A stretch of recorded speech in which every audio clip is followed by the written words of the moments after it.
Hi guys, welcome to your next German lesson. Today we are going to talk about the pronunciation of the letters K, P and T in German, okay? So basically K, P and T.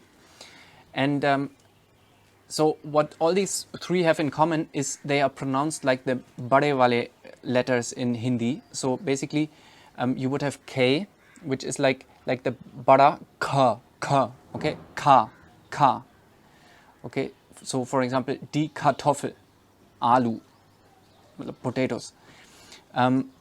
फिर उसके बाद हम देखेंगे P, so P in German. So that would be pronounced like your P in Hindi. ठीक है? For example, Pause, die Pause, okay, the break.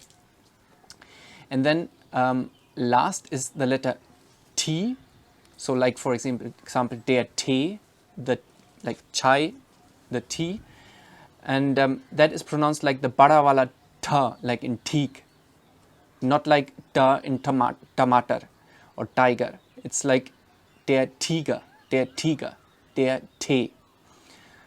Okay, that was it for today. If you like the video, like, subscribe and comment and hit the bell button so you're getting a message whenever there's a new video. And see you next time. Bye.